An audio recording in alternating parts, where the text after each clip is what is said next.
remercie les journalistes et leur souhaite bienvenue. Je remercie les députés et les militantes et les militants. Aujourd'hui, notre conférence de presse se passe de manière anticipée parce que, comme vous le savez, il y a des événements importants et des dates symboliques que nous attendons le 27 et 28 novembre, date mémoire dans laquelle des centaines d'officiers, de sous-officiers et de soldats mauritaniens ont été tués dans beaucoup de centres militaires sur le territoire national.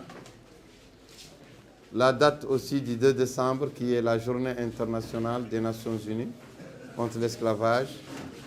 La date du 10 décembre, qui est aussi la date de la Déclaration universelle des droits de l'homme.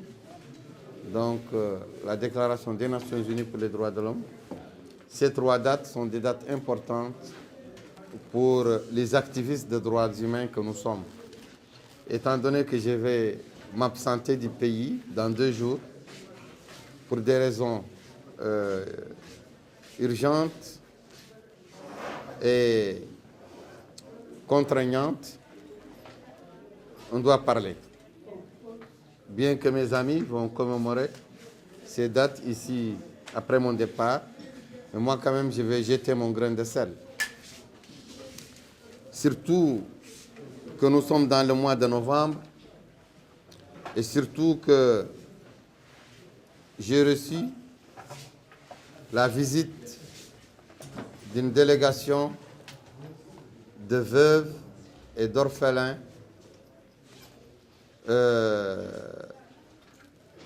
dont les maris et les pères ont été assassinés dans le cadre du génocide qui a endeuillé les négro-mauritaniens d'ascendance africaine ici en Mauritanie en 90-91. Donc, l'épuration ethnique qui s'est déroulée en Mauritanie entre 1986 et 1992, dont la conséquence est la mort, l'assassinat de centaines de gens, la déportation de dizaines de milliers de gens et beaucoup d'autres forfaits. J'ai reçu la visite d'une délégation de veuves et d'orphelins qui m'ont demandé leur soutien parce qu'ils vont commémorer le 27 et 28 novembre par une manifestation et par une conférence de presse. Je leur ai dit que mon appui est garanti et le soutien de tout le mouvement IRA, de tout le parti RAC. Nous les soutenons sans réserve, car c'est une injustice extrêmement grave et qui continue encore à être confinée dans l'impunité. L'une d'elles m'a interpellé pour me dire, surtout, elle m'a dit, vous les parlementaires, c'est votre institution, le Parlement, qui a fait voter une loi, qui a voté une loi d'amnistie pour les tortionnaires et les bourreaux, les tueurs, les assassins. Et vous les parlementaires, votre président actuel, on me dit que c'est lui qui a assassiné mon père. Moi, je ne peux pas vivre dans la complicité. Moi, je suis là où il y a la justice, là où il y a la vérité. Je me suis indigné l'autre jour, et je suis davantage indigné lorsque j'ai reçu la visite des orphelins et des veuves. Je me suis indigné lorsque le président de l'Assemblée mauritanienne, Mohamed Meguet, a procédé à la coupure des salaires des députés, à la défalcation de 100 000 ouguiers de chaque député, pour envoyer l'argent aux victimes du génocide israélien perpétré à Gaza. Je me suis élevé vivement contre cet acte hypocrite, cet acte discriminatoire foncièrement raciste. Mais pourquoi pas les Gazais de chez nous, qui sont victimes de génocide? Pourquoi pas les veuves et les orphelins? Pourquoi pas les esclaves? Car 20% des Mauritaniens qui sont locuteurs du Hassania, de l'arabe dialectal Hassania, vivent encore un esclavage antique en Mauritanie, ancestral. Ils vivent la violence physique, la violence sexuelle, le travail sans repos, le travail sans salaire. Ils sont chosifiés. Vous le le sait. Les députés le savent. Le gouvernement le sait. Les érudits, les ulémas le savent. Nous le savons. Même les hypocrites parmi nous, les munafiqines parmi nous le savent. Mais il faut commencer par Gaza interne. Par les Gaza internes. Pourquoi ces 100 000 Ouguiya ne sont pas destinés aux orphelins, aux veuves, qui sont restés dans la misère, dans le malheur après l'assassinat de leur père? Pourquoi? Ould Meguet et les députés, avec lui, n'ont pas procédé à prélever cet argent de leur salaire pour aller aider les veuves et les orphelins à reconstituer des foyers viables, leur aider dans leur détresse, dans leur désolation. Nafiqaji. Pourquoi? Ould Meguet, les députés avec lui, qui chantent Gaza dans les rues, partout dans les télés, dans les radios. Pourquoi ils n'ont pas chanté d'abord les Gaza internes, les esclaves, les femmes esclaves, les garçons, les enfants esclaves que nous avons libérés à Irak, qui sont nombreux, qui sont en détresse, qui sont démunis, qui n'ont rien du tout, qui n'ont pas de gîte, ils n'ont pas de toit, ils n'ont pas d'habits, ils n'ont pas de nourriture, ils n'ont pas de papier d'état civil, ils n'ont pas de boulot. Pourquoi cette charité ne commence pas par nous? Charité bien ordonnée commence par soi-même. Ou Ould Meguet et les présidents des groupes parlementaires avec lui et les députés, ils veulent nous dire, nous envoyer un message pour nous dire que nous ne sommes pas d'eux, que nous ne sommes pas proches d'eux, que les proches d'eux, ce sont les gens de Gaza. Mais Gaza n'a pas besoin d'eux. Gaza fabrique des missiles. Gaza fabrique de l'artillerie lourde. Gaza tient tête à Israël, qui est l'un des pays les plus développés et modernes du monde, qui est soutenu par les plus grandes fortunes du monde, par les plus grands États du monde. Gaza tient tête à cet État très fort, super fort. Vous pensez que... Mais vous voulez seulement nous démontrer que vous nous méprisez, que nos douleurs ne sont pas des douleurs.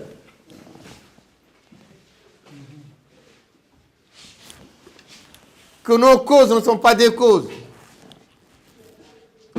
Mais après tout, nous soutenons Gaza beaucoup plus efficacement que vous. Nous soutenons Gaza plus efficacement que ces hypocrites, ces racistes, qui ont démontré leur racisme à travers ce programme qu'ils ont fait pour Gaza. Ils ont manifesté pendant 1 mois pour Gaza. Jamais. Mais quand les orphelins, les veuves manifestent, ils leur envoient la police pour les taper, pour les frapper. Quand les esclaves manifestent, ils leur envoient la police pour les casser. Et vous voulez un pays où il y a l'unité.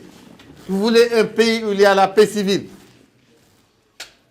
On ne peut pas bâtir la paix civile et l'unité sur le mépris, le mensonge, l'injustice.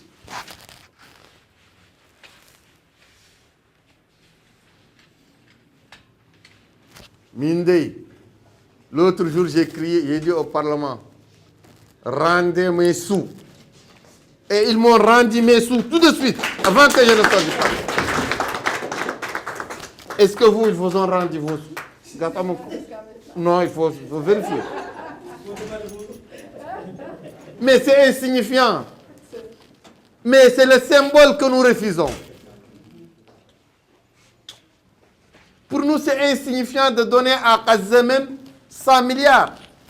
C'est insignifiant. On doit donner beaucoup plus. Mais des gens comme eux, comme ceux qui nous gouvernent, ils ne méritent pas. Mais on n'a pas de leçons à recevoir d'eux, des leçons d'humanisme, des leçons de charité. Quand même pas d'eux, quand même, qu'on reçoit des leçons d'humanisme et de charité, quand même. Mais c'est aberrant.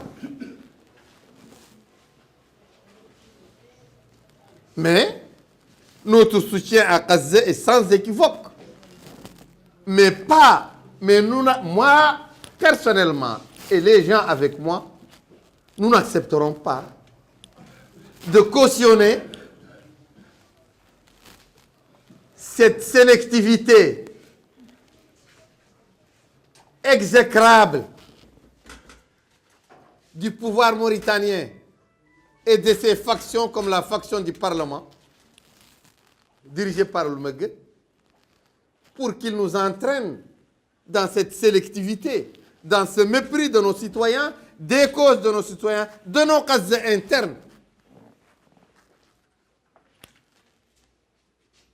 Charité bien ordonnée commence par soi-même.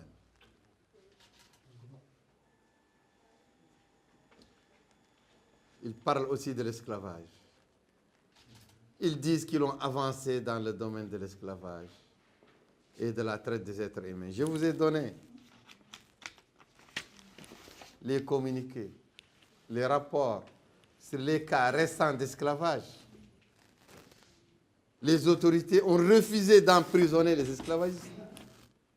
Ils ont octroyé l'impunité sur un plateau d'or aux esclavagistes. Ils sont libres, bien qu'ils ont réduit en esclavage des gens pendant des années. La preuve est là. Et c'est tout récent. C'est au cours de ce mois. Et ils disent qu'on a avancé dans le domaine de l'esclavage. Mais comment vous allez avancer? Pour avancer dans le domaine de l'esclavage, il faut des paramètres de mesure. L'un des paramètres de mesure, c'est de dire, voilà, on a libéré tel nombre d'esclaves que les autorités qui prétendent avoir avancé dans le domaine de l'esclavage nous montrent maintenant et nous disent combien d'esclaves ils ont libérés. Mais au contraire, c'est nous qui libérons les esclaves. Mais eux, ils s'opposent à travers leur police, leur gendarmerie, à travers leurs juges, à travers leurs députés, à travers leurs administrateurs de commandement, à travers leur gouvernement. C'est eux qui s'opposent. Ils nous mettent les bâtons dans les roues. Ils aident les criminels d'esclavage. Ils leur procurent l'impunité à travers des décisions de justice. Et ils nous disent on a avancé. Ce premier critère qui dénote de l'avancement, ils ne peuvent pas le remplir. Parce que jamais les autorités ne posent un problème d'esclavage. C'est nous qui posons les problèmes d'esclavage. Et eux, ils passent tout leur temps à nous mettre les bâtons dans les roues. S'ils prétendent qu'ils ont avancé, ils n'ont qu'à nous dire on a tel nombre de prisonniers condamnés pour crimes d'esclavage qui sont dans les prisons, qui nous montrent. Et ils sont en train de purger une peine conforme à la loi qui dit 10 à 20 ans de prison pour les crimes d'esclavage. Mais eux, ils emprisonnent des gens pour 1 mois, 2 mois, 3 mois.